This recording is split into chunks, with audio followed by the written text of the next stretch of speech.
Secretary of Defense Lloyd Austin is confirming evidence that North Korea has sent troops to Russia. He says what? If they're co-belligerents, their intention is to participate in this war on Russia's behalf. Good.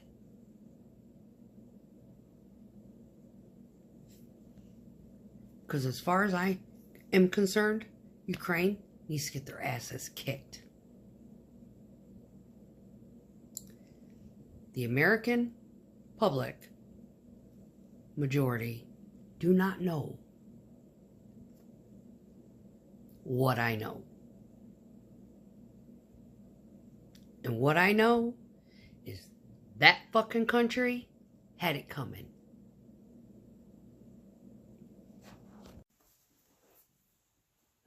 If you haven't clicked off, good for you. All right. I got back from Afghanistan.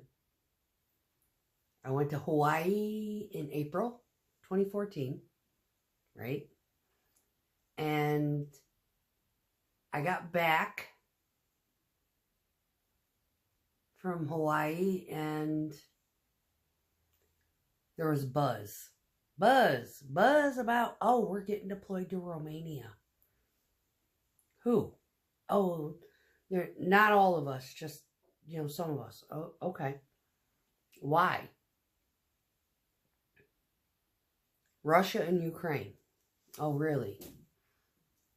So, what ended up happening was in 2014, Ukraine declared their independence from Russia. All right. Well, attached to Ukraine was a little teeny tiny peninsula called Crimea. Okay. It was technically a territory of Ukraine. Well, Crimea didn't want anything to do with Ukraine through all of this, Ukraine claiming independence, dragged Crimea with them.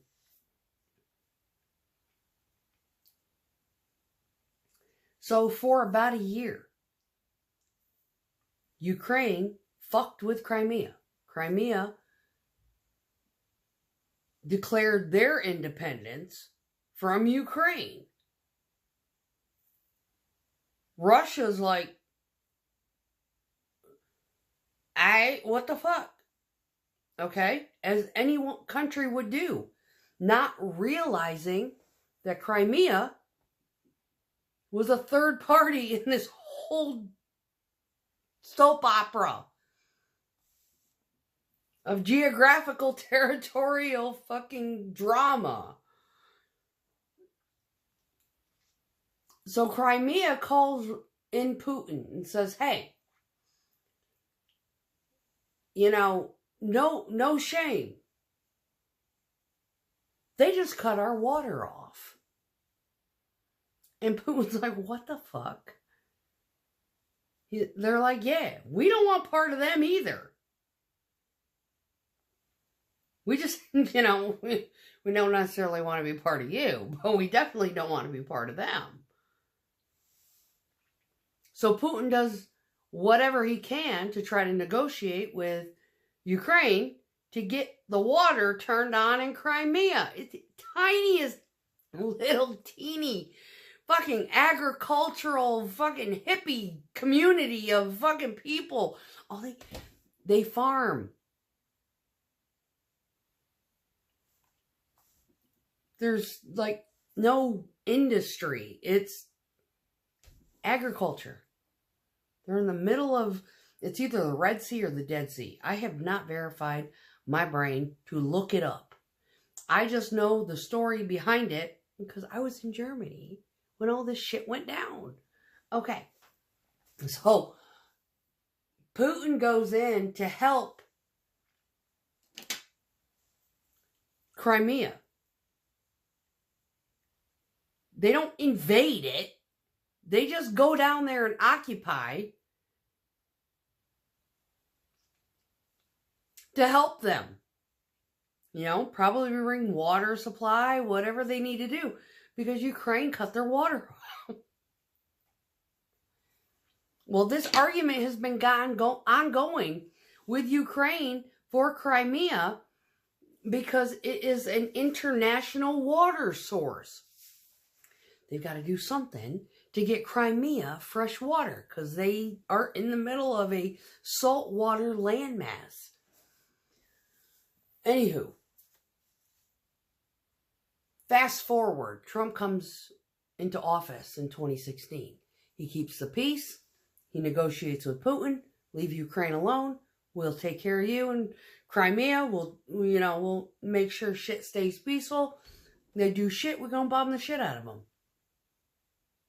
You do shit, we're gonna bomb the shit out of you too.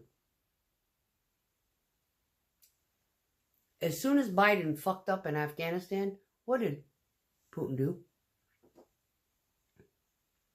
He went after Ukraine.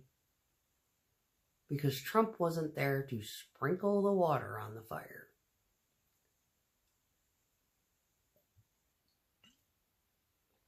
Biden is ignorant in world affairs. The one thing about Trump that everybody is very confident in is the fact that he has an art of negotiation. He has been following, and had been kind of associated within the belly of politics almost majority of his life. He was best friends with JFK Jr. Even that alone is a conspiracy. JFK Jr. had mentioned at one point to Donald Trump that he was running against Hillary for a Senate seat. And he had mentioned at one point that he was kind of in fear for his life. Running with her, running against her.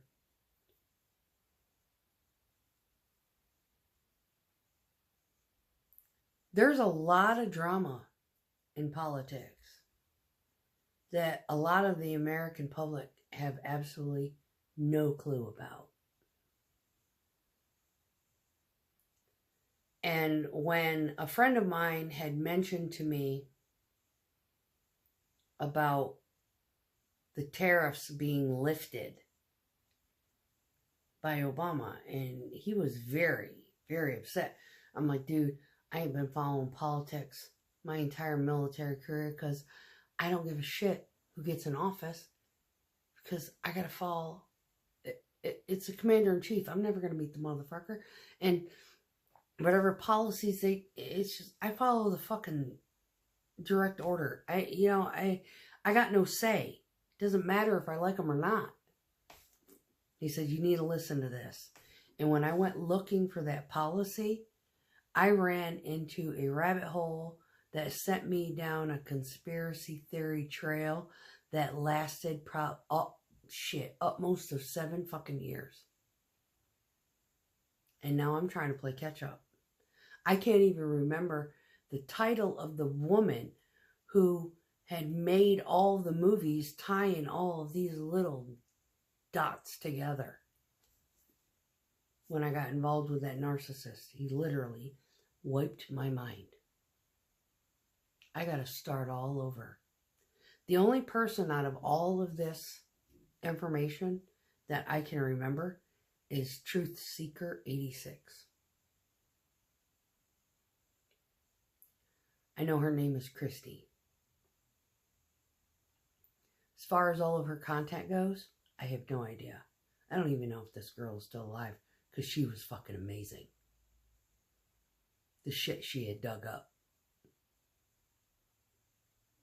What the general public needs to know is that what you are currently dealing with on the Democratic side of things is a rabbit hole deeper than hell. And I think it originated from there.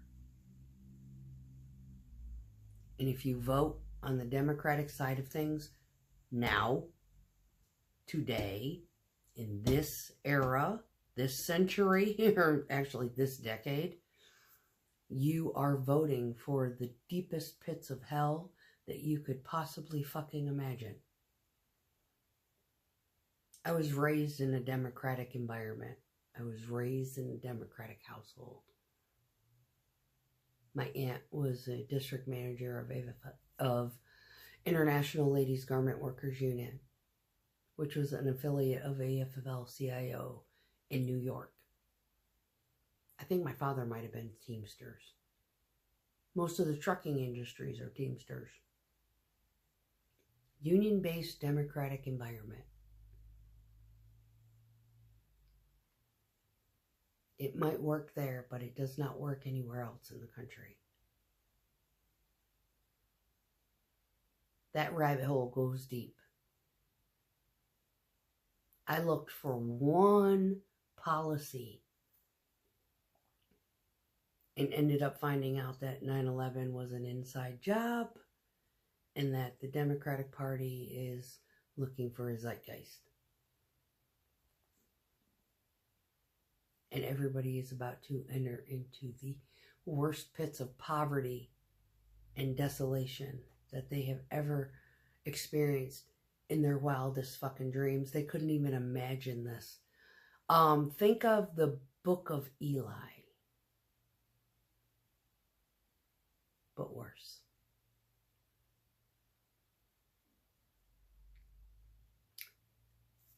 Peace. Ukraine, they earned that shit. So if anybody's blowing them up right now, suck it up, Buttercup. You fucking earned it.